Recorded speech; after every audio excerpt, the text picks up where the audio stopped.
हम किशोरी झा सब गोटा के नमस्कार करे छी। समस्त मिथिलावासी के जय मिथिला जय मैथिली। आई हम लोग के आयल छी जे एहि बेर 2023 में पंचमी मधुश्रावणी कहिया अछि तो सुने जाय जो। और यदि निक लागे तो हमर चैनल किशोरी झा मैथिल के जरूर सब्सक्राइब लाइक और शेयर क देबै, जखन सब गोटा ओकरा पढ़थिन देखथिन आ करथिन। तो सुने जाय जा।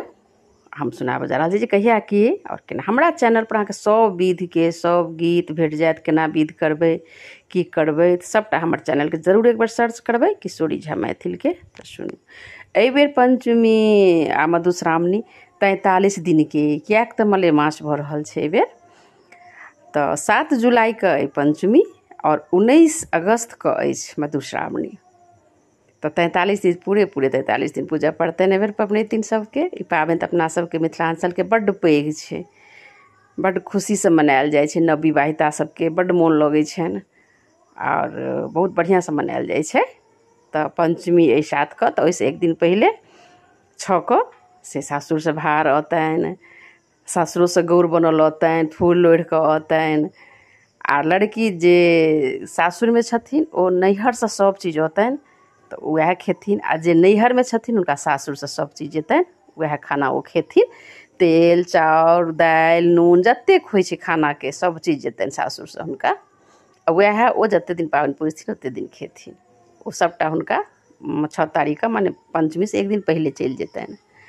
ओतौ से गौर बनल अतनि, ओतौ से नाग नागिन अतनि, ओ डाली ओतौ से सजल अतनि। सब कपड़ा लत्ता एकटा फूल कपड़ा अतनि, पूजा ले कपड़ा लगबै छनि पबनैतिन ले, जे कथा कहथिन हुनका ले। बहुत विधि विधान अपना सबके अछि। और एतौ नैहरो में ओहिना हेतनि, एतौ गौर बनतनि, एतौ ओहि दिन के अहिबात पुरहर पातिल सबटा कोबर में राखल जाइ छै, कोबर लिखायल जाइ छै, नीचा में पूरा बनल जाइ छै जेना पूजा पाठ हेतै। तो और फिर गीतनाद होइ छै। तो वह है तो ओहि दिन फिर गौर बनतै, 5टा सोहागिन मिलकर गीतनाद गेथिन। तो बड़ नीक लगै छै। ओकर बाद फिर प्रात भने पंचमी हेतनि, तो ओहि दिन तऽ पूरा तैयारी अपन करथिन नैहर सासुर के सब चीज लऽ कऽ। तो पूजे जाय जाओ न पबनैतिन के। और हमर शुभकामना अछि सब गोटा के। तो वह याद राखब एहि बेर 7 जुलाई के अइ पंचमी और 19 जुलाई के मधुश्रावणी। तो सुनऽ के लेल धन्यवाद।